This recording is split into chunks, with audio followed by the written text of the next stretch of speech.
ขีดในมันก็เพราะว่ามันในทางไปวนของขีดได้มันก็ใครวนว่าซื้อมาก็ยาอิหร่านแต่เป้อเมริกันได้มีก้วยกาหนังคืออิหร่านที่อยู่ระยาวพึงตันหือก็ได้เป็นพ่อนีตาเมืองเขนำดันนั่นแต่ว่าขีก็จอยปันให้อิหร่านล่มในขยามป้อกันเนาะมันเหมือนเจ้าหนังรัสเซียนะขนาดเนาะรัสเซียเนี่ยมันอันหมังยูเครนใน24ชั่วโมงอันเป้ในต่อถึงหมดเลยนะครับปีมันเป้เป้เสียมก้าในปืนตีของในเมืองปืนตีของในเมืองรัสเซียกูดีๆค่ะเนาะมันถูกยูเครนมันถูกยูเครนยื้อถึงไรกูดีๆนั่นค่ะเนาะย้อนอะไรตรงว่ากำไรยูเครนของมังเต็มที่ยูเครนของร่วมไรย้อนบ่มียุโรปในบ่ด้วยได้คำเรียบกับยุ่งการเมืองกันซึกพอดีเลยนะก็ตีมันในเขาเปลี่ยนอันจอยแถมยูเครนเต็มตัวค่ะเนาะบ่ได้ในจอยแถมลำเรืออเมริกันแทงกันค่ะเนาะยุโรปเขาเนี่ยปุ่นพรจอยยูเครนสำหับมือรัสเซียจังว่ายูเครนในโมเดลเนี่ยมันก็เปลี่ยนตับซึกอันแก่นแข็งได้ค่ะเนาะเป็นตับซึกอันแก่นแข็งให้กำไรอันมันติไรตั้งสวยแถมเดียอเมริกันในเฟตติออดเนาะฟ้าอะไรเครื่องระนักเฟตติออดในอันที่การตั้งกลางหาวในมันเดี๋ยวมือเฮ็ดในเมืองมันเพราะว่ามันไรมือหลายไรเฮ็ดมือหลายเนี่ยมือนั้นในรัสเซียเนี่ยเตรียมจังเฮ็ดคือเอาไปปุ่นยูเครนหลายค่ะเนาะเพราะว่ามาตั้งกลางหาวในเพราะมีเฟตติออดเตรียมไว้จะมีกุฏิที่อันมีตับซึกอิสราเอลที่มีตับซึกของยูเครนขนาดนั้นก็ตีในเมืองยูเครนในพวกตั้งไรเฟตติออดนำนั่นก็อันลันโดมของอิสราเอลนะมาตั้งไว้นำในรัสเซียเนี่ยเตรียมจังเข้ามามังทิเตเนาะพวกเอาขีปนาวุธยี่มาก็ยูเครนได้ยึดตกเลยก็กับพวกต้วนหนังกันมังกันได้ยูเครนในไรว่าด้วนของยูเครนในแก่หรือรัสเซียของเนาะในขยามหมดเลยค่ะเนาะยังเบอร์ยูเครนนั้นขึ้นมาเปลี่ยนใหม่ๆนึงยูเครนน่ะเดี๋ยวมีด้วนอยู่3เส้นเส้นที่1เนี่ยก็ตาได้ต่อสู้ทางกลางหาวยื้อไรตั้งไก่มันในหมอกเขียงลักค่ะเนาะกำไรอันอยู่อันด้วนอันอยู่เลี้ยงในผิวน้ำเพราะมีคือมาเนี่ยนะเพราะคือรัสเซียเข้ามาเหนือน้ำต่างๆหลายเนี่ยมันได้ต่างหมักมันจะมีหมักแตกในตัวมันหาเนาะเลี้ยงเข้าไปกันรออันนั้นมันเปลี่ยนด้วนน้ำเลียกค่ะเนาะมันจะลำใหญ่ก้อยกามันกันรอเฮ็ดให้คือแต่ที่มันด้วนตัวในด้วนที่อยู่อันเลี้ยงในผิวน้ำในมันฮู้จ้องว่าที่รอที่ละเพราะว่ารอที่ละแล้วมันจะเปลี่ยนที่อันเป็นเพลงตอนตาคือลำนั้นน่ะมันได้ตัวมันมีตัวในแทงกันเนาะมันมี GPS ของมันแทงอย่างนั้นว่าด้วนหรือผิวน้ำของยูเครนก็เลยว่าสิงหลังติกันในขยามหมดแล้วมันเหมือนจังหนังคือเรียกกันค่ะเนาะก็เพราะว่าหันคือลงมากคือตึกมากเนี่ยมันก็ดิปล่อยรอใส่นะอันนั้นก้นได้ตายก็ด้วนเหลียวไว้ก็คือผายบุญก็เหลียวซ้ำกันกำในแทงอันนึงเนี่ยด้วนด้วนได้น้ำย้อนมือรัสเซียน่ะมีคือลำน้ำหลายลำค่ะเนาะกำในเพราะว่าคือรัสเซียมาได้น้ำยูเครนก็ปล่อยด้วนในอันลำได้น้ำในไปหลอกแต่ว่ายูเครนในมันต่อสู้ตั้งกลางหาวและเนื้อลิ้นเจ้าก็ในน้ำนะมันในเลยว่าครบถ้วนหมดนะเพราะว่ากลุ่มทวนหมดในปังตึกของยูเครนอันยูเครนซุ่มรัสเซียอันซุ่มเฮือนซุ่มเยเนาะซึ่งซุ่มหลายเจอหลายรองอันรัสเซียเขายืมมาใส่นั่นน่ะรัสเซียเนี่ยได้ใจอยู่2 มิลก็1ในขีปนาวุธ2มาในดรวนเพราะว่าเอาเครื่องบินยืมมาได้มันเดี๋ยวเอาเครื่องบินมาอยู่ในเมืองยูเครนบินไรมันได้มีในเมืองรัสเซียก็ปล่อยหมากในมินขึ้นสูงๆก็ปล่อยหมากในปุ้งมาใส่เมืองยูเครนอะไรจังนั้นก็เครื่องบินรัสเซียนั้นมินเข้าในเมืองยูเครนไรเพราะมีมากก็ป้องว่าตกกันขนาดเนาะแต่ว่ารัสเซียก็พัดเอาเครื่องบินมาก็การมันฮัดมีในเมืองของมันแล้วก็มินขึ้นสูงๆนั่นค่ะเนาะมินขึ้นสูงๆก็เอาปล่อยหมากจรวดในเข้ามาบังให้นั่นได้เขารัสเซียเฮ็ดอะไรอยู่อย่างนั้นได้ตรงว่าเพราะว่ายูเครนในมันเฮ็ดอะไรตั้งกลางเฮาเตรียมโทนเนาะได้เพราะมันเหมือนจังอิสราเอลก็ว่าเนาะอิสราเอลในเพราะมาด้วยในอิหร่านทุบมันใน1ปอกในยื้อเสียเฮงลูกเนาะบางค่ำบางวันก็กล่าวว่าหูปากใน90ปุ่นเนาะ90ถึง95ปุ่นในยูเครนทับไหลครับเนาะทับมือไหลอย่างนั้นยูเครนในมันมีแฟตติออดมีออรันโดมแล้วก็มีแฟตติออดนั่นก็จะเป็นของอเมริกันนะครับเนาะออรันโดมน่ะจะเป็นของยูเครนยูเครนแต่ของอิสราเอลครับเนาะอันนี้ทีนั้นมันเปลี่ยนอันขึ้นกันเลยเบิดเนาะผู้เป็นของรัสเซียเขาก็จะเป็น S3 ปาก S4 ปากเขาเนาะอันเฮ็ดกันทางกลางเฮาอันแขนมันครับเนาะมื้อเดี๋ยวนี้ตอนดาอิสราเอลได้มันเฮ็ดได้ทางกลางเฮาลีนะครับเนาะมันเจอหนังฮิตบ่รอเขายืมมาเนี่ยก็มันสู้ถึงมันสุดตกใส่มันนะมันก็สิฮับทางกลางเฮาได้หามาเขาค้ำมาเนี่ยก็มันตกใส่มันเลยเต็มท่วนก็ในมันนำคุมกำไรทางกลางเฮาเนาะมันเจอหนังอิสราเอลนะครับเนาะกว่ามังฮิตบ่รอเนี่ยก็ขี่เครื่องบินในมังเต็มที่เอาขีปนาวุธยิงใส่เลยเต็มที่ก็ในว่ากับมังหามาเนี่ยก็เครื่องบินเข้าอย่างกันในรถถังก็ตึกยังซึกเข้าซ้ำกันเขาว่าปังตึกเตรียมตัวนะครับเนาะอันนั้นได้ครับเนาะอิสราเอลได้มันจะแล้วเนี่ยตั้งกลางเฮาก็มันเฮ็ดกลางไรหลีก็ในเปิ้นยูเครนในไลฟ์แฟตที่ออดมาเนี่ย ตั้งนานเนี่ยมันเดี๋ยวไรป้าเอาลันโดมร้องยังบ่เนี่ยย้อนบ่ยูเครนเนี่ยเขามาเฮฮัมอิหร่านเนาะตั้งตาเตจูรัสเซียตาเตเอาหมากตั้งรัสเซียเขามาจ่อยอิหร่านเกาหลียูเครนเนี่ยทุบเปตีไหนเนาะทุบเปตีปังไลเคเดเปียนนะครับเนาะเพราะเรายูเครนมังไว้ที่ไหนเนี่ยยูเครนเนี่ยเฮียอะไรมันเข้ามามังอิหร่านเนี่ยไม่ยันเบอร์อิหร่านเนี่ยเอาด้วนเนี่ยต่างคือกว่าย่อก็กับปันรัสเซียมายื้อใส่ยูเครนเนี่ยยูเครนก็เลยยื้อใส่อิหร่านก็นะฮะยูเครนเลยตั้งอิสราเอลเนี่ยมาโฮมมือกันแทนยันเบอร์ขาสองคนเนี่ยขาเป็นยิ้วกันประธานาธิบดีเซเลนสกี้ก็เป็นเจ้าเคยยิ้วอันมันเขาว่าจูดูเมียวนะฮะเนาะก็ในอันเป็นจะมีในเทนยาฮูอันผู้นำอิสราเอลนั่นก็มันเป็นยิ้วแต่ว่ายิ้วสองคนเนี่ยมายิบมือกันก็ในมาโฮมมือกันตั้งอเมริกันเนาะเป็นกับ3 ฝ่ายก็ในอันยูเครนมาในก็มันตอนดาสังละในตั้งหนึ่งในก็เฮฮัมหมากมือจิ้นย่ามันที่ลูกตั้งรัสเซียมาจ่ออิหร่านนั่นค่ะเนาะย่อก็เฮฮัมอันที่อิหร่านที่ส่งกว่าปันรัสเซียมายื้อยูเครนน่ะยูเครนเอาจังเลยมาเข้าดิเนี่ยก็ในว่ายูเครนเข้ามาดิเนี่ยเพราะยูเครนมังอิหร่านเนี่ยอิหร่านทำเป็นผู้เคียนอิสราเอลก็บอกว่ายูเครนก็ตัดได้ฮับมือรัสเซียอะไรเนี่ยยูเครนก็ติดไล่อันลันโดมนะเพราะอะไรอันลันโดมของอิสราเอลเนี่ยเลยว่าตัดได้ที่กลางตั้งกาเฮาเนี่ยเลยว่าแก่นแข็งมาติเขาเนาะก็ในเฟดที่อ่อนได้ตัวโน้ตทำมักมันปัญญาว่าตีปันให้ยูเครนเขาเขียนเอาข้างก้วยบอกว่าเดี๋ยวกวนมีปิ่งยานำกระตั้งเขียนกุมณีของกุมณีอันเฮ็ดออกเฟดที่อ่อนได้ค่ะเนาะเอามือลงตึงลางมือเฮ็ดในเมืองยูเครนก็เบอร์เฮ็ดในเมืองยูเครนมันได้รอดเพว่ามันก็ได้ทางว่าจังนั้นนะครับเนาะก็ว่าอันเขาเฮ็ดในกำลังในยูเครนเขาได้เฮ็ดใต้ดินครับเนาะเขาได้เฮ็ดใต้ดินเมืองอันเขาตึกกันมหาอำนาจจังนั้นเครื่องระนาอันจันสูงเขาในเขาได้ไว้ใต้ดินมันจังหนังอิหร่านเกาหลีอิสราเอลเกาหลีมันจังหนังยูเครนเกาหลีเนาะรัสเซียเขาก็ยาวเนาะใต้ดินเนี่ยมันเปลี่ยนอันปอดอันรถเพหรือเสียอันอยู่ในลิ้นนะเนาะพวกอยู่ในลิ้นได้ด้วนยี่ใส่ก็มันไล่เครื่องบินยี่ใส่ก็มันไล่นั่นฮะเนาะก็พวกอยู่ในลิ้นเนี่ยมันฮู้เป้าหมายมันอยู่ที่ใดที่นั่นฮะเนาะแต่ว่ายูเครนเขาในเขาต่อสู้มาใน5 ปีในรัสเซียมังเขาในก็มันจะง่ายครับเนาะยืนหน้าหัวปากหัวเฮียงลุกมันละลายยืมมาครั้ง4 ปีปลาย5 ปีจำเอาเนาะมื้อในเกี่ยวมาในเหยียบมาในปีที่5เนาะจังนั้นแหละว่ายูเครนในพวกมันไล่เฟดที่ออดมื้อเนี่ยมันมาย้อนเอาหั่นน่ะมาย้อนว่ามื้อในตั้งหนึ่งลิ้นได้เข้าเฮ็ดแล้วว่ารัสเซียเนี่ยมันเข้ามาแล้วก็ห้ำเฮ็ดได้ตั้งกลางเฮาเปียงโปให้อเมริกันใน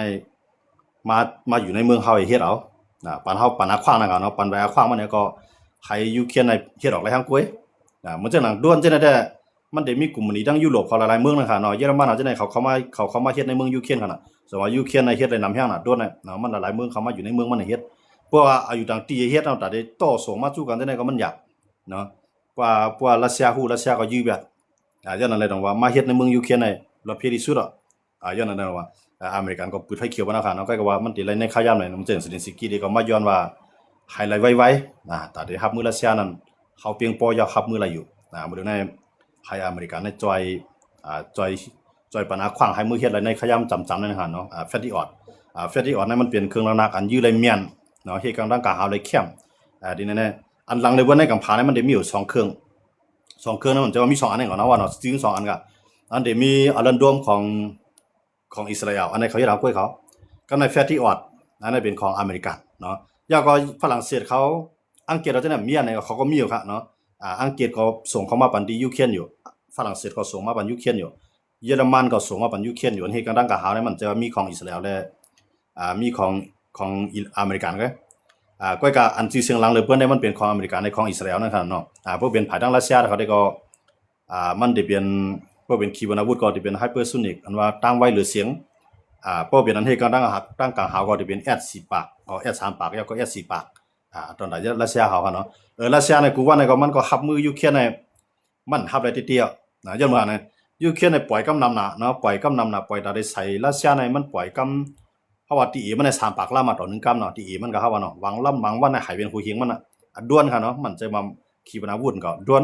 ก็มื้อเร็วในรัสเซียเนี่ยมันยูเครนเนี่ยมันเฮ็ดอะไรขีปนาวุธทั้งกวยอันนั้นก็ยื้อเลยตั้งไก่หัวเฮียงลูกมันเอาเฮียงลักมันหัวเฮียงลักมันอันนั้นก็ว่าอันนั้นมันเป็นขีปนาวุธปาบิงโก้ในเขาอยู่ในจื้อในของยูเครนนะครับเนาะขีปนาวุธอันนั้นยูเครนตัวเฮ็ดออกยาวไว้เฮ็ดออกหลายใส่ตัวยก็ในก็มันเปลี่ยนอันบ่ไว้มันคือรัสเซียนะครับเนาะว่ารัสเซียเนี่ยมันไว้หรือเสียงทางนั้นครับเนาะก็ว่ายูเครนยี่กว่าในรัสเซียเขากำนำก็มันได้รับหลายผู้เป็นขีปนาวุธในกำนำได้รับหลาย บ่เป็นด้วนนั่นแหละมันเต็มฮับไรยอมเมืองกว่ากำนำหั่นเนาะพวกฮับไรในสิตาก็มาปอกก็ยิใส่ในกลางหาวก็ขึ้นลงมาใส่ในเมืองรัสเซียขึ้นมาแตกใส่ในเมืองรัสเซียก็มีอยู่เนาะแต่ว่ายูเครนได้มันมันหับมือรัสเซียหลายดีหับมือรัสเซียหลายดีหรือเสียอเมริกหับมือรัสเซียหลายดีหรือเสียอิหร่านหับมืออเมริกันเนาะยังบ่เนี่ยรัสเซียได้มันจะเอาเครื่องบินมามังมันเจอหนังอเมริกันมามังอิหร่านเขาลงนะกำไรเมืองอันจ่อยแถมอิหร่านได้เตรียมได้อันเป็นแห่งซึกมันได้มันมีอยู่อันเป็นจึงเมืองอันเป็นจึงเมืองหังขอสิเลยมาจ่อยอิหร่านได้อันมีเสเมืองอันจ่อยแห่งซึกเนาะมันสิมีจุ่มยิบกวางอันลูกเพิ่นไงจุ่มยิบกวางจังได๋1ฮิตปุลอ2หามาได้ร่วมติว่างกอง3มาก็ฮูตีอันอยู่ไว้ในเมืองเยเมน4มาก็ที่เป็นจุ่มลูกพื้นอันอยู่ไว้ในเมืองอิรักนะมีสิจุ่มนะเมืองต่างได้ที่มีในเมืองซีเรียได้ว่าเสอาเมรชาลาเป็นไผปีก็ลือเปลี่ยนหมดมีในเมืองซีเรียได้มีแต่ว่ามีอยู่4จุ่มใหญ่ๆเนาะก็ว่าหามาฟังกองก็มันติคือเดียว3จุ่มคือ3จุ่มก็มันยากกินกูผายเอาเนาะตั้งนึงในซาอุได้อเมริกันทุกอันอยู่ในเมืองอิรักก็น่ะอันอยู่ในเมืองอันอยู่ในเมืองเยเมนก็ได้มีหลวงบองซึ่งเยเมนทุกอันนั้นเป็นฮูตีนะยาก็ได้ปาซาอุจอมอันเป็นฮิซบุลลอฮ์นะอิสราเอลทุกตุเตียนก็ยากกินหมดแล้วครับอิหร่านน่ะมีจุ่มหลายรถพี่ใจจุ่มกันเนาะกำไรตูอิหร่านน่ะก็อเมริกันในโนเต็มตีเนาะก็อันมาจอยอิหร่านในตึกซุกปังใต้คาเลเวต่อสู้นั่นน่ะมันตึกมีเครื่องลังนาของขี่เขาของรัสเซียเขาจะในคำไปปันให้อิหร่านช่วงในย้อนไปทางหลังเนี่ยเขาใครฮู้ว่าเครื่องลังนาอันที่เขามีนั่นเขาส่งมาปันกำไรเขาส่งมาปันมันใจเลยลีก็คือเนี่ยเพราะมันแคมเขาก็ได้เฮ็ดออกนำเพราะมันบ่แคมเขาก็ได้มีปรับปรุงมีเฮ็ดสร้างแล้วครับมีโครงสร้างขึ้นขี่เขาได้เขาฮู้ว่าจังว่าก็อิหร่านนั่นเป้นะก็ว่าเขาก็มีตังเด้อก็บ่ได้ปล่อยอิหร่านร่วมกับซีก็ปังตื้อไอ้ติเจียวถึงเขาได้ไปตันเพียงพอในการต่อสู้ตั้งนานนะครับเนาะต้องว่าให้นานเลยตันหือลีตันนานตอนตาอิหร่านได้กวยรองของอิหร่านก็ว่าอย่าไปให้มันกวยในขยามปอดๆน่ะให้ลากอเมริกันในมาญาปังตึกข้าวยาวไอ้ก็ให้อเมริกันในซุ่มเครื่องนักมันดีในนำกันเขียนในวางแผนตรงไหนเขาเนาะจังว่าอำปันให้อิหร่านลงง่ายๆกำไรอิหร่านในอันเอายังซึกมาจอยมันมีไผขนาดเนาะเพราะว่ามันมาญาปังตึกเพราะว่ามันมังคือตั้งปังหลายในเด็กๆปิกปังหลายกับทางข้าวยาวได้ตั้งหลายก็ปังหลายเลี้ยงก็รอดแล้วเลี้ยงได้รอดแล้วเขาดูเนาะมื้อเนาะปังหลายลำรัสเซียกุมกำอันนั้นก็รอดแล้วปังหลายเลี้ยงกำไรหูตีซ้ำปืนเผาไว้ว่าไผมาก็เฮาได้ยิใส่อันนั้นก็บอกว่ารอดแล้วค่ะเนาะคำไปปิกตายก็ว่ากวนได้เรียนมานะมันมีลองห่มลมอันนั้นก็ปังหลายเลี้ยงก็มีลองห่มลมมือกูบอกได้ว่ามาปังหลายเลี้ยงว่าปังหลายลำว่าปังหลายข้อมูลเนาะมันเรียนหลาย24ชั่วโมงเลยมีพี่นะครับเนาะก็กำมือเลยนะปังหลายข้อมูลอิหร่านกุมกำปังหลายโอมานอเมริกาเลยโอมานกุมกำซึ่งนั้นมันเป็นตอนตัดเรียนคือต่อต่างน้ำมันลองใหญ่ได้กันเนาะกำในปังหลายแคริบเบียนอันในยูเครนเข้ามาที่ผมแจ้งว่าผู้เป็นอันนั้นได้ปังหลายแคริบเบียนได้มันเป็นยูเครนเนาะก็ยูเครนมันเต็มยื้อคือต่างน้ำมันก็ผมใจฮื้อ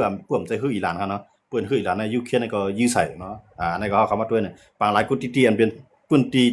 เรียนคือเนี่ยมันรถเพียวนั่นขนาดเนาะมันรถเพียวอย่างนั้นเลยต้องว่าจังไรมันจังไรมีตับซึกความโหมขึ้นมา14เมืองเนี่ยอันนั้นได้เขียงตาอิหร่านได้เข้ามาห่มรวมปังหลายเนี่ยอันนั้นก็ได้เปลี่ยนอันดีด้วยกว่าทางอีกนึงขนาดเกี่ยวกับลองปังทึกตั้งแต่ว่าออกกลางในยูเครนในรัสเซียน่ะได้มันไปจะง่ายๆเนาะไปหันที่ตั้งยาวง่ายๆยันเบอร์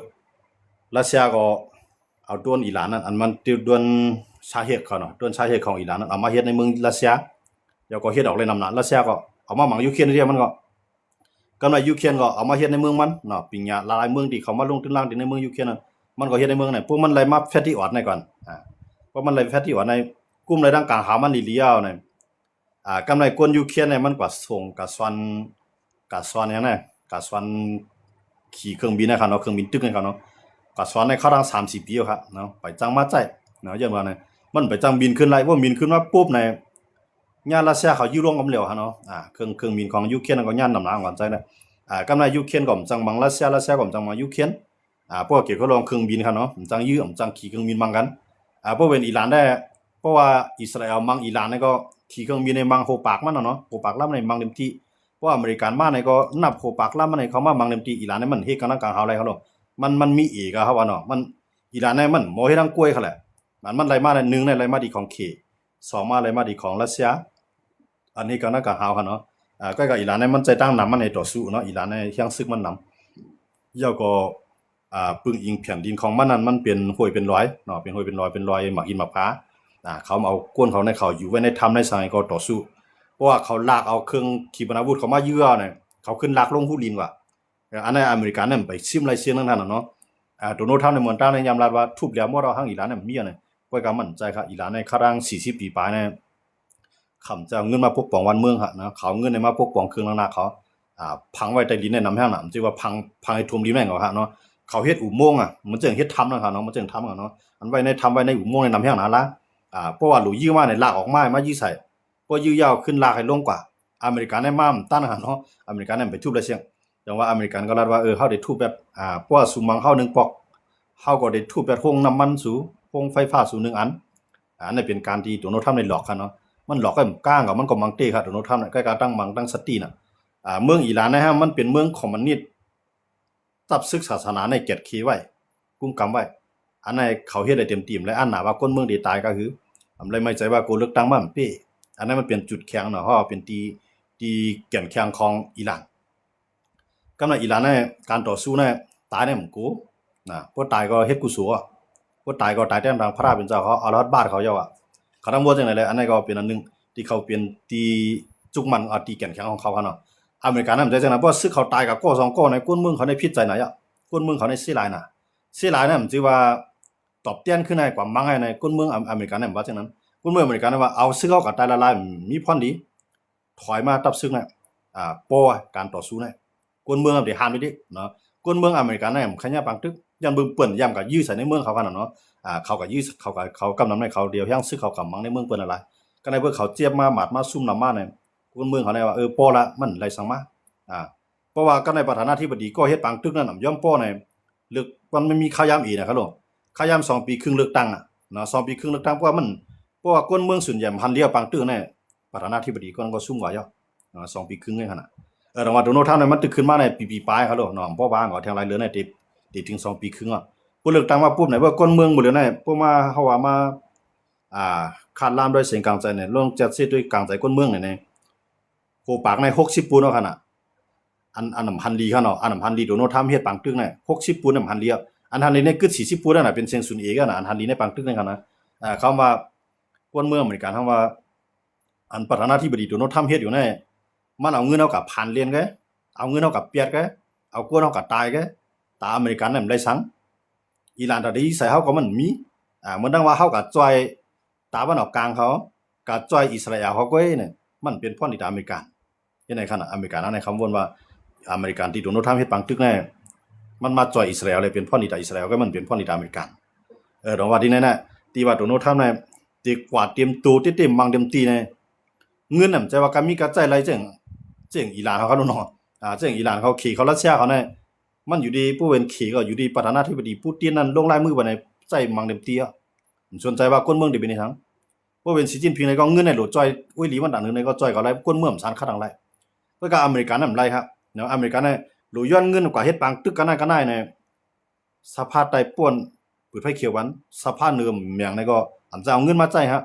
แล้วมันได้มีสภา2อันเนาะสภาใต้สภาเหนือหรือนำการมีปากคนเมืองหันเดียมคนเมืองได้คนเมืองได้มันเฮ็ดสังดังโถโนทำไรเงาก็ว่ามันจับตัดเลยกันตรวจแคบกลางไสนั่นขนาดเนาะอันนั้นเฮ็ดให้อเมริกันเขาเนี่ยเขาจังมังปังตึกคำจังมังเลยเตรียมตัวก็กับอิหร่านเขาเนี่ยซ้ำจังมังเลยเตรียมตีอิสราเอลก็เหมือนกันนะอิสราเอลก็เหมือนตั้งอเมริกันก็ในอิสราเอลเนี่ยมันใจปาร์ตี้เลียวไว้ตั้งลงบองซึ่งหาเนาะปาร์ตี้ละลายอันนี้มาตั้งลงบองซึ่งก็ในพวกเปลี่ยนจะมีในแนวหูใครขึ้นปังตึก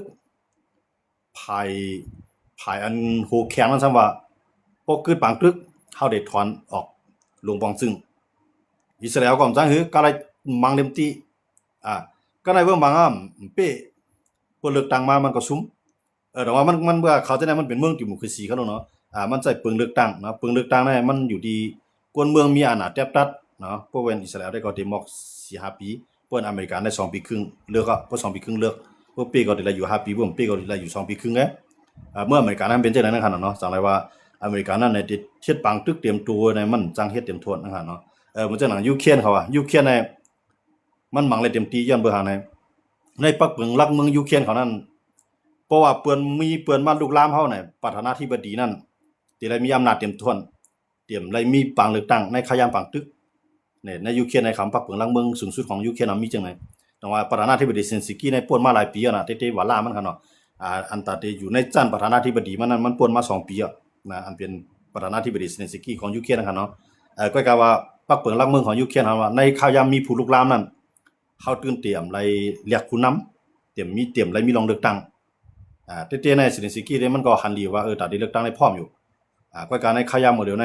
นมันตึกหลุดสังการเนาะมันไปจังมีรองรถเพบางพื้นที่ของญารัสเซียเขาซิมกว่ายึดกว่ายาวเลือกตั้งมาก็มันตึมเพียงเป็นไทม์ไลน์ย้อนบ่จังได๋เนี่ยเขาก็มีรองเลือกตั้งว่าประธานาธิบดีซินซิกี้ได้หน้ามันเตรียมเนาะมันได้เนาะหน้ามันเตรียมในย้อนว่ามันเป็นไผรับมือเขาเลยมันจะไผตึกเพิ่นเพราะรัสเซียเขามาก็มองถึงตีอันมันมีปุ่นพรมีปุ่นพรแต่ลืบรัสเซียออกเมืองมาเนาะก็ว่าตัดลืบไรก็จังไงรัสเซียเนี่ยเอาเฮียงซึกมันนับโหเสียนมันพุกใส่ที่กันเนาะรัสเซียเนี่ยเขาเป็นคอมมิวนิสต์เขาดูรัสคอมมิวนิสต์ในคำกูตายครับปางตึกเตเปี่ยมปี้นั่นคำไรนับว่าซึกเขาตายนำเขานับว่าในข่าวยามกำเดือนสุดนั่นจ่องเขาอยู่ไรอันไหนแกเนาะคำนับตัวตายมันครับคอมมิวนิสต์เนี่ยเขาได้จังได๋จังมื้อนั้นยูเครนเขายุโรปเขานะครับซึกเขาตายนำเนาะตายได้ตายนำก็ว่าเขาได้คำจังวีนั่นน่ะเนาะย้อนเบิ่ปักเมืองรักเมืองเขามันเปลี่ยนภายเกียรติเขตจึงเมืองไงก็ในยูเครนอันนั้นเขาตั้งไปปักเปิงมันมีเขาในอายุ18ต่อถึง60เนี่ยแต่ตื่นแต่เลยซึกมอดเอาปลายกำไรครับเนาะอยู่เมืองไหนก็เพื่อปลายก็ได้ถอนไว้กึกเมืองออกกำเร็วนะอันนี้เป็นเมืองที่เขาย่าปังตึกขนาดเนาะเมืองย่าปังตึกในเขามีศูนย์เฮ็ดซึกมอดมันจากอิสราเอลเขาจะแน่เนาะเมืองอิสราเอลนั่นก็ย้อนเบิ่งเขาย่าปังตึกเขาปืนปังตึกดอกเปิ้นก็รีเพิ่นว่าปืนปังตึกดอกเขาก็รีในอิสราเอลในเมืองก้นเมืองเขาเนี่ยว่าก้นยิ่งว่าก้นจ้าอายุ18ขึ้นเนื้อเนาะได้เฮ็ดซึกกันทั้งเมืองอันนั้นก็เฮ็ดให้เขาแข็งแกร่งเนาะดังว่าพอเขามาด้วยในเปลืองเมืองเจือนเขาใจเตื้อใช่ไหมเนี่ยพอมาแตกกันเขามาแตกทั้งใต้อีดอนพอมาแตกกันทั้งใต้เขาเนี่ยสังว่าใต้เขามีจุ่มเหลียวได้ใต้เขาหรือเฮ็ดจึงเหมือนจะหนังอิสราเอลเขาเหมือนจะหนังยูเครนเขายังบ่ใต้เนี่ยมันยาเพกูผายครับเนาะกุมจุ่มนั้นก็ใครไล่ขึ้นนั่นก็ใครเอาเนี่ยพวกใต้เหมือนแก่นแข็งใต้ตาได้คมเจอจาดสิเลยขึ้นตักขึ้นปักแผ่นดินเฮาแก่นแข็งไล่อยู่ไล่แก่นแข็งนั้นมันเป็นไรเนาะในใครอยู่ในเตียงสังว่าใต้เป็นจุ่มเหลียวได้มันหลีเฮ็ดจังนั้นเนาะอำว่าเท่าก็ยาวหนุ่มก็ยาวอำว่ายิ่งก็ยาวใจก็ยาวเนาะเพราะว่า18ขึ้นเนื้อเนี่ยสังว่าเห็นดีก็มันเขย่าขนาดเนาะเฮาว่าเพราะว่ามันไปยาวลีก็มอก21เท่าเนี่ยสังว่ามันเห็นดีก็สังว่ามันเลยเห็นดีในกายเฮ็ดหมุนเจ้าก็ยาวกายเฮ็ดนายขาวก็ยาวเห็นดีก็ยาวเห็นดีก็ยาวพอถึงขิงโดยสอนการซึ่งเดี๋ยวเลยมาหมดสังว่าใต้เฮาอยู่ในฐานะจึงเมืองเสิงเปิ้นเลยตับซึกเขามีจุ่มเดียวในเฮาหลวเฮ็ดจังนั้นใต้หลวเลยยิงจังนั้นจึงแล้วเขาว่านั่นน่ะกูเมืองเหมือนจะเมืองไทยในคำมีบางตึกค่ะเนาะมีก็มีมือเขาตึกนั่นกัมพูชาก็ว่าเมืองไทยในอายุ18อายุ18ในเขาดึงได้เลยเขาว่าเพราะว่าเขาถึงแม่นพ้องไปเฮียนยาวในก็กำมันเตรียมได้แต้มกับ18นะครับเนาะ18ขึ้นนึเขาว่าเนาะตั้งแต่ถึง21น่ะแล้วก็ได้เลยก็เฮ็ดซึกอยู่2ปีครึ่งทีเดียวเมืองไทยน่ะเขาได้เฮ็ดกูก็คนจ่ายเขาน่ะเนาะผู้เป็นคนมีเงินก็ได้ก็เฮียนเนาะเฮียนเหมือนจังว่าเฮียนจันการซื้อกำซื้อเฮาว่าลอดดอเขาเฮียนลอดดอเขาเนาะอันนั้นได้เขาเฮียนสอนการซื้อกำซื้อก็อยู่กินจอมซึกเซียนสอนจอมซึกด้วยจะได้เตรียมไรเฮ็ดเตรียมไรถูกเตียงกว่าเฮ็ดซึกก็เจื้อมีอันเจื้ออันก็เลยเฮ็ดรอดอมเลยเฮ็ดภายการซึกกันได้มันได้เฮ็ดจังในเมืองไทยเนี่ยเขาได้จกไว้ลำไว้เลี้ยงพวกย่าไว้เลี้ยงก็ได้กว่าเฮ็ดซึกพวกย่าไว้ลำก็รอดกว่าเนาะก็มันได้ก็จกมีกันก็อันนี้เป็นเปลืองเมืองไทยเปิ้นเมืองใต้จังมันเปลี่ยนจังนั้นเปลี่ยนครับอย่างว่ามันเต็กติงเอาไว้ค่ะเลยเอากาไหนก็มันมีเปลืองครับเนาะผมว่าได้เจ้าหลายปีได้หลายป้อหลายปีได้หลายมือมันมีอันมีได้เขาว่าไว้5ปีเนี่ยเนาะก็ว่าต้อมลองเตมันมีค่ะแหละอันไหนมันเฮ็ดให้จื้อเครื่องแก่นแข็งหลายเนาะเพราะว่าจื้อเครื่องแก่นแข็งเพราะว่าตับซึกกับแก่นแข็งจื้อเครื่องแก่นแข็งเยอะเพราะว่าตับซึกกับแก่นแข็งจื้อเครื่องก็เย็นหลายเยอะกำไรก้นคือเล็กคนเราก็แถมได้มาให้ซึกได้ในคำเฮ็ดเราเขาเฮ็ดซึกใครเขามาหิมอานาใต้เฮาได้เดียวอันนั้นอย่ามาใต้เฮามีเปลืองมันใต้เฮาเฮ็ดซึกก็จุ่มไหลมีกองก็หลุดซึกอะไรก็มันที่สั่งให้เอาไรเนาะพวกอันเอาไรก็เอากะอันเอาไรก็ป้ายกว่าเนาะมาคำแล้วทุกข้อเอาไผมันเนี่ยอันในจังเฮ็ดให้จื้อคือร่วมจังเฮ็ดให้จื้อคือโอนหวานแต่เพราะมันเจังเขาว่านั่นน่ะเขาในเขาได้อยู่ในเตียกมันก็อยู่ในเตียกอีดอนเฮาว่าเนาะก็ในมันเจังหนังยูเครนเขาในเขาตื่นจังปลายครับเนาะเพราะว่าปลายในเขาถอนเป็ดไว้กึกเมืองนำเดียวเพราะว่าถอนเป็ดไว้กึกเมืองไหนก็อยู่เมืองไหนก็บ่ได้ครับเนาะ พวกมีไว้กึกเมืองเจ้าก็ว่าในก็เฮ็ดไว้เมืองเปื้อนวางก็เบิ่นจังออกปันก็เฮ็ดพาสปอร์ตก็บ่ได้เฮ็ดวีซ่าก็เบิ่นปันแต่ว่าไว้กึกเมืองน่ะมันลำลองเนาะไว้กึกเปิ้นให้เปิ้นถอนไว้กึกเมืองไว้จังน้อมแล้วพวกมือต้องว่าปีนึงมาก็ยาวเนี่ยเขาเดียวกวนเขาลุกลามน้ำมีเขาไว้ดีกัดเอียเนี่ยตัวขึ้นปองมากขึ้นย้อนนั้นเลยต้องว่าอันจะในเมืองจะในเขาแก่นแข็งหาซื้อเขามันจะให้เอายูเครนในหับมือรัสเซียในพอเขามาด้วยในยูเครนหับมือรัสเซียในเลยว่า5ปีปลาย4ปีปลายเนาะ4ปีปลาย4ปีครึ่งฮะเนาะสิเจ้าขัดด้วยค่ะยูเครนในมื้อนี้อย่าว่ามันได้อ่อนลงอ่ะแก่นแข็งขึ้นที่ขนาดนั้นอันเฮิรนเยมันลูกควายน้ำได้มันเป็นสังเฮิรนเยเนี่ยมันขึ้นเฮ็ดใหม่อะไรขึ้นอยู่เนาะกวยกับพวกแผ่นดินมันซุ่มกาในได้ตาที่เอาอะไรมากขึ้นมันยากย้อนนั้นเลยแผ่นดินในลำลองที่สุดอ่ะเหมือนอย่างยูเครนอะไรเมื่อ3วันนึงมาในรัสเซียเป็นไผซุ่มบางตึกไอ้ถอยออกกันในเมืองที่เด็กเข้ามาลงทุนล่างในการก่อสร้างนั้นตีชิมันเข้ามาชิมันเข้ามาลงทุนล่างในเมืองยูเครนกำในพอรัสเซียให้ในซุ่มกันในรัสเซียในเดลจ่ายเงินปันยูเครนเขาตาได้ขึ้นมีพวกของวันเมืองเขานั้นจังว่าเนี่ยเพิ่นฮ้องว่าปฏิกรณ์สงครามในเพิ่นความไทยเขาเนาะปฏิกรณ์สงครามเนี่ยจังว่าก็เลยซุ่มบางตึกอ่ะการลุกลามบนแนวซ้ำซุ่มเนี่ยตีเลยจ่ายบันเบิ่นขึ้นตีเลยจ่ายบันเบิ่นตีเลยจ่ายบันเมืองยูเครนน่ะเนาะก็ในสังว่ารัสเซียเนี่ยจ่ายอันรัสเซียเอาเงินกับพากไว้ต่างเมืองเหมือนจังหนังเมืองอเมริกันในยุโรปเขาจะนั่นเนี่ยเขาจะยืดเอาเงินรัสเซียไว้อ่ะเอามาปันยูเครนอ่ะเพราะรัสเซียซุ่มกันเนาะได้ก็เขาขึ้นมาด้วยว่าเพราะตั้งยุโรปเขาในกูบอกเนาะมันได้มีเยอรมันได้ให้เลยบนหมดเนาะมันด้านกันเนาะเยอรมนีเนี่ยเขาเนาะเยอรมนีเนี่ยให้น่ะอันได้ยืดยุโรปตั้งเสียงแล้วก็อันยึดปาสหภาพโซเวียตก็กำลังซุ่มว่ามันก็ซุ่มสหภาพโซเวียตแบบเนาะเยอรมันเนี่ยเขาเนาะมันจะซุ่มสหภาพโซเวียตกับซุ่มอเมริกันย้อนไปอเมริกันเนี่ยก็โฮมสหภาพโซเวียตโฮมอังกฤษโฮมฝรั่งเศสมาทุบเป็ดเยอรมันเนาะพอเยอรมันก่อยลงกับปุ๊บก็ในสหภาพโซเวียตในแก่นแข็งอเมริกันเลยตั้งอันเขาก็ชิมกันเอาแน่นอนอเมริกันอังกฤษสหภาพโซเวียตเขาจะในไผก็ใครเป็นที่1กันแหละเพราะว่าไผใดใครเป็นที่1ในเพราะว่าเขาเป้เยอรมันเอาก็เลยเอาใครเป็นที่1อเมริกันก็ว่ามันใครเป็นที่1แล้วสหภาพโซเวียตก็ใครเป็นที่1อังกฤษก็ใครเป็นที่1กันว่าเห็นอันนี้เอาอเมริกันนะครับขึ้นกว่าทูบสหภาพโซเวียตเนาะ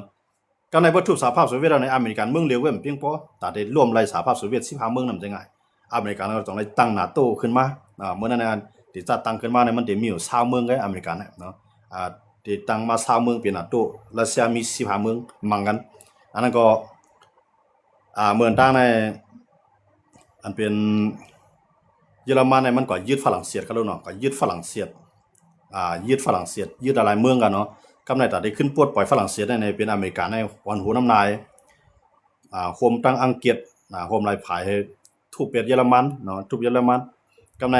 มันไปปีไรสองไรว่ากว่าทุบกับโฮมฝรั่งกับโฮมสหภาพโซเวียต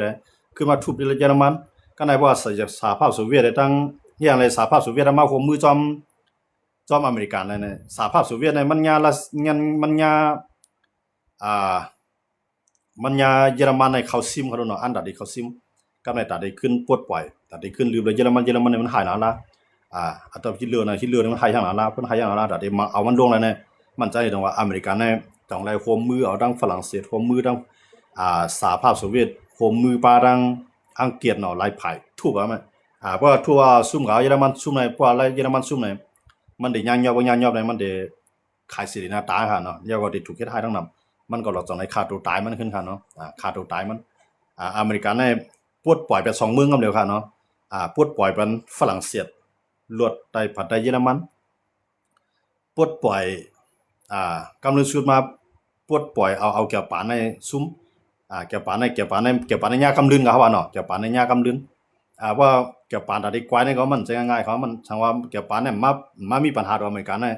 เกี่ยวปานได้ยึดหมดค่ะเนาะอันได้ยึดเมืองอินเดียนะยึดปาเมืองขี่ก็ว่ามันมักไกวก็อันที่มันมักไกวเนี่ยมันมักไกวก็อเมริกันก็จังว่าในลุงฟ้าเนี่ยอันปวดปล่อยมันละลายเมืองรอดพี่กว่าเลยกัดเย็นกว่าในมันเป็นอเมริกันเนาะเยอรมันแก่นแข็งแล้วเยอรมันในทุบก้นเอาก้นตายในนับเป็นหลาย10ล้านครับเนาะอันเป็นฮิตเลอร์เนี่ยครับเนาะก็อเมริกันในหันว่าก้นในมันหายทั้งนั้นละแต่ได้มังเลยมันเนี่ยจะง่ายเฮาหลุดเลยโฮมแห้งกันหลายภายเนี่ยโฮมสหภาพโซเวียตโฮมอังกฤษโฮมฝรั่งเศสเนาะหลายฝ่ายทุบเยอรมันรวมเอากำในสหภาพโซเวียตก็ตัดได้เคยขึ้นซิมยุโรปกำใน อเมริกันได้ขึ้นมาโฮมเยอรมันเนาะทั้งๆที่มันก็ทูบไปก้ามเอาครับกำไรขึ้นมาโฮมเยอรมันโฮมอังกฤษโฮมฝรั่งเศสโฮมบาขี่แทงเนาะทูบสหภาพโซเวียตก็ก็ขี่ได้มันจะว่าเอายังซึกเข้าใจครับเนาะก็กที่มันมาโฮมจังไงเนี่ยย้อนเบิกเขาเป็นคอมมิวนิสต์กันครับเนาะสหภาพโซเวียตได้ตั้งขี่ในเขาเป็นคอมมิวนิสต์กันก็ก็ขี่ซ้ำใครไรใครไรไต้หวันนั่นครับเนาะอย่าไปให้อเมริกันในจอยไต้หวันเนาะอย่าไปให้อเมริกันในจอยไต้หวันเพราะว่าอเมริกันเนี่ยจอยไต้หวันเฮาก็เตรียมจอยสหภาพโซเวียตอันนั้นเป็นคนเรียกลายกันกำลืนชุดมันเนี่ยขี่ก็เลยกับจอยสหภาพโซเวียตถามว่าอเมริกันได้มาอยู่ของมือนักขี่ก็ยื้อห้ำใจครับเนาะขี่ได้มันใจว่ามาจอยสหอเมริกันก็กับมันกับจอยสหภาพโซเวียตก็เหมือนดังว่าลวดแฮงสหภาพโซเวียตนะครับเนาะก็ในพวกอเมริกันในโคมาเขาจะได้ทุบสหภาพโซเวียตร่วมปุ๊บเนี่ยสหภาพโซเวียตร่วมมาเนี่ยขึ้นมาทุบเก็บปานเนาะเก็บปานในอ่านได้ซิมัวเนาะขึ้นทุบเก็บปานเก็บปานกวยในจังว่าอเมริกันก็เลยเป็นที่1มาตั้งแต่มื้อนั้นเนาะขี่ในก็จังไรอยู่ก็เย็นมาสังว่ามันถึงมีเกี่ยวปานแล้วเนี่ยขี่เขาเกาหลีใต้เกาหลีเหนืออินเดียปารังเมืองของตุงตู้เขาจะเนี่ยเนาะตั้งเมืองไทยจะเนี่ย